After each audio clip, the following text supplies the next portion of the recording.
Christmas.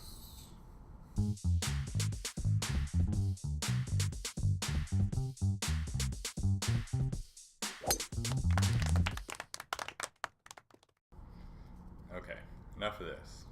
But this is staying. With 2016 coming to an end and not much happening right now in the world of golf, this week's episode is going to be a little different. First, I'm going to go over a few things that have happened in the last week, and then I'm going to count down my top 5 lists for 2016. My top 5 moments in golf, my top 5 unfortunate golf moments, and finally, my 5 favorite moments.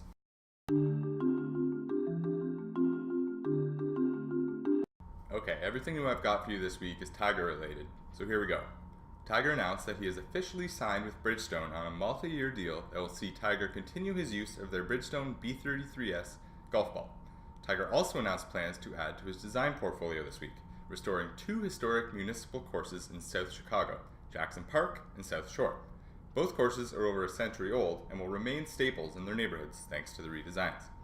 And one more note on Tiger, he officially committed to his first PGA Tour event for 2017, adding the Genesis Open at Riviera to his schedule from February 16th to 19th. Formerly the Northern Trust Open, Tiger hasn't played at Riviera since, I'll give you a second to guess, his first ever PGA Tour start in 1992. Okay, now on to my 2016 year in review list. I'm going to start with the top 5 golf moments from 2016.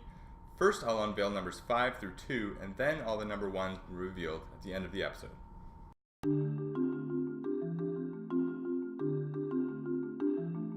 Up first is Jim Furyk's record-setting 58 at the Travelers Championship in August. Kicking things off with a hole-out eagle on the 3rd, Furyk then birdied 5 of his next 6 holes for a front 9-27. By the time he rolled in another birdie on the 12th, he had made 7 in a row. And after curling in a 23-footer for birdie on the 16th hole, he would par the final 2 and become the first player to shoot 58 in PGA Tour history. The Olympics. Despite a rocky start, players like Jordan Spieth, Rory McIlroy, and Jason Day withdrawing from the event, it actually ended up being a massive success. You don't have to look much further than the podium to see why. After a tight, exciting battle down the stretch, Justin Rose would emerge as the gold medal winner, with Henrik Stenson claiming silver and Matt Kuchar bronze. All things considered, the event went off practically without a hitch, and provided not only exciting golf, but did a lot to grow the game internationally as well. Sunday at Troon. After pulling away from the field with an electrifying opening round 63, the Claret Jug looked as though it would be coming back across the pond with Phil Mickelson. But after a Friday 65 and a Saturday 68 from Henrik Stenson, the duo found themselves in the final pairing on Sunday, well ahead of the rest of the field, with Stenson leading Mickelson by 1 stroke at 12 under par. After a 2-stroke swing on the first hole gave Mickelson the lead, the two were off and running, combining for 13 birdies and an eagle over the next 17 holes, highlighted by back-to-back 18 and 50 footers made by Stenson, leading to yet another long putt on the final hole from Stenson to shoot a final round 63 and win by 3 strokes over Mickelson at 20 under par. In 3rd place was JB Holmes, 11 shots behind Phil. One of the best final round duels of all time. DJ wins the US Open. 3 putting from 6 feet to lose the 2015 US Open, grounding his club in the bunker on the final hole of the 2010 PGA and missing the playoff because of that. His final round 82 at Pebble at the US Open, blowing a chance in the Open Championship at Troon. All the off-course stuff, not really going to talk about that. So when DJ was told he wouldn't be assessed a penalty stroke as he walked off the 5th green in this year's final round of the US Open, we all seemed a little skeptical, as we watched in dismay as the USGA fumbled the process over the next few hours, and the leaderboard got closer and closer. It seemed inevitable that DJ would find a way to blow another major, this time with a pretty reasonable excuse. But when he hit this shot to the 18th green, he stopped everyone in their tracks and put a stamp on his first major title win.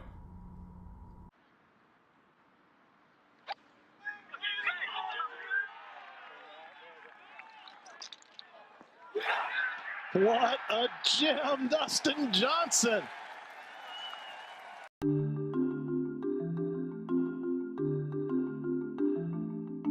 Okay, first off, I have to mention this, of course, but I'm not going to add it to the list because it would so clearly be number 1, and I don't want to make this list too depressing.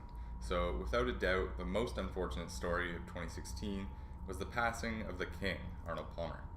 I can't begin to put into words what Arnold meant to the sport, and there are far smarter and more eloquent people that have done so. So all I will add is that there would be no Golf Channel and nowhere near the popularity of the game that there is if it weren't for Mr. Arnold Palmer. His contributions both on and off the golf course will forever be remembered, along with the kind, giving heart he possessed, making him the true embodiment of the word gentleman. Okay, back to the list. Brandel versus Duval.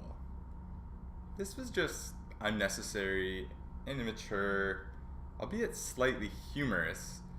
Take a look. You can't assign the losses to certain players because you can. Oh, without question, you cannot. Oh, well, I think you can. Well, having actually been out there and done it, there's a lot more to it than just what these stats say, you know, and not all leaders have to be the highest ranked players. You think that actually having to be out there to do it determines whether or not you can pass judgment on it or not? I'm not saying about I wasn't at the Boston Tea Party, but I can tell you all about it. Okay, well, I know. I mean, you're never wrong. I understand that. I'm not saying I'm not never wrong. What I'm saying is that necessarily make them always the leader. Leaders that makes no determine sense. The personality it doesn't have to be the highest ranked player. That's just a snippet, but yeah, it wasn't the Golf Channel's proudest moment, that's for sure.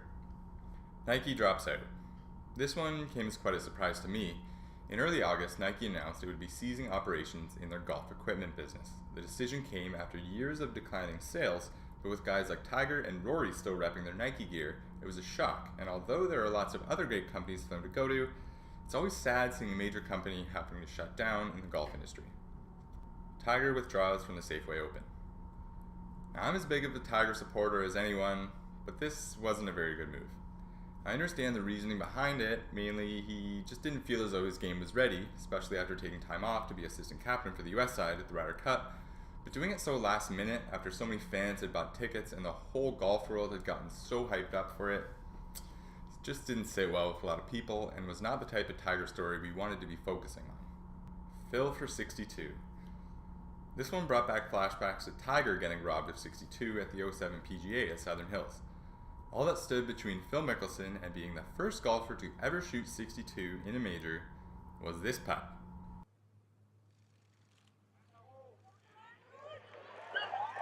Oh no! How did it stay out? It's another 63. That was tough to watch.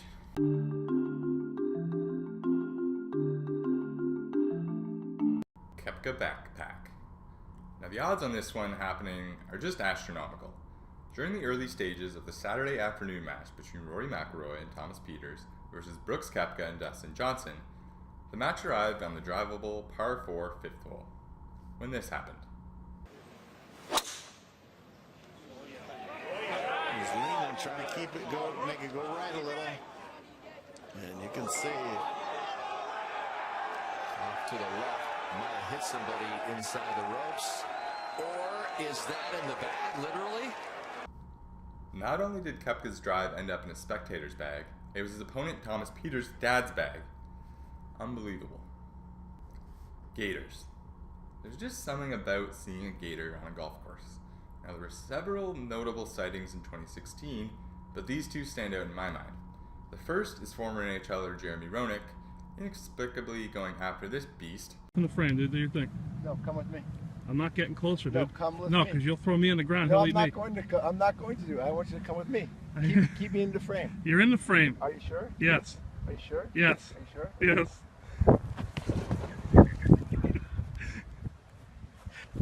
It was awesome. And then this thing, looking prehistoric, I'd get out of there as soon as possible. Rory at the Irish Open. Now this one isn't a joke, I just loved it.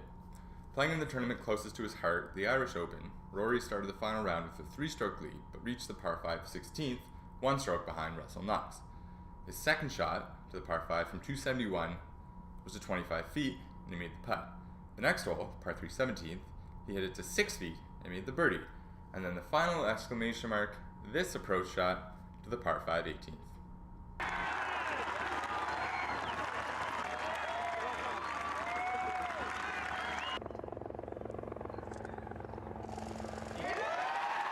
Ryder Cup fan. Now normally, it's not a good idea to indulge a heckler, But when a raucous Ryder Cup crowd were giving it to Rory McIlroy and Andy Sullivan for repeatedly missing a putt during their practice round, Henrik Stenson decided to step in.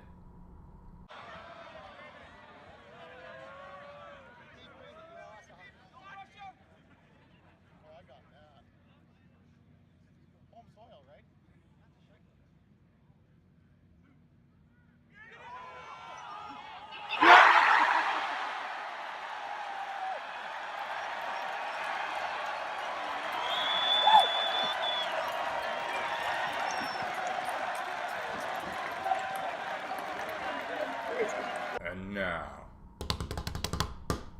the number one golf moment of the year. USA winning the Ryder Cup.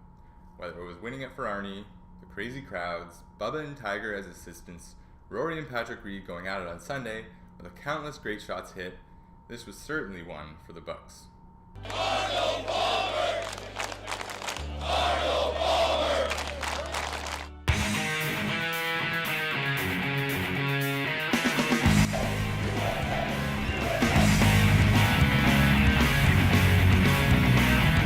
Final day of the 41st Ryder Cup.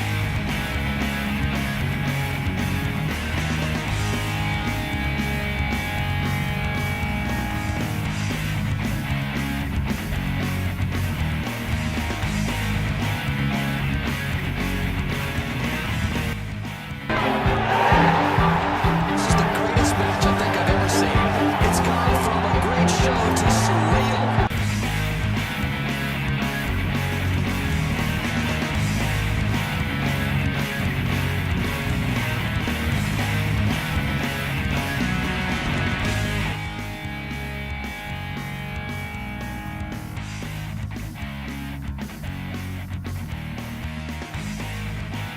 The number one unfortunate moment of 2016. Jordan Spieth at the Masters. Admit it, when Jordan Spieth made the turn to the back nine on Sunday at Augusta, we all pretty much thought he was invincible.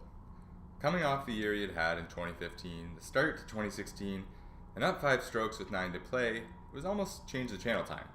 But then he bogeyed 10, and 11, and well, 12 just happened. Good for Danny Willett, but wow. That one must have hurt for a long, long time. My number one moment of the year, what do you get when you combine Jordan Spieth, Ricky Fowler, Justin Thomas, and Smiley Kaufman? SB2K16, the broest of bro trips. SB2K16, Baker's Bay. Oh, hey, Rick, didn't see that.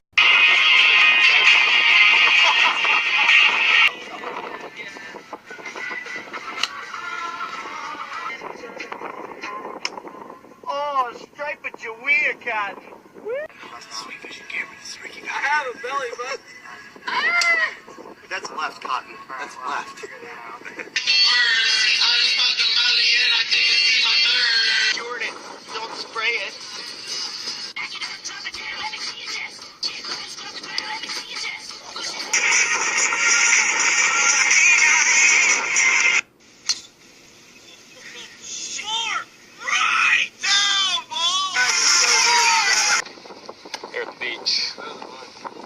Don't do it. Don't.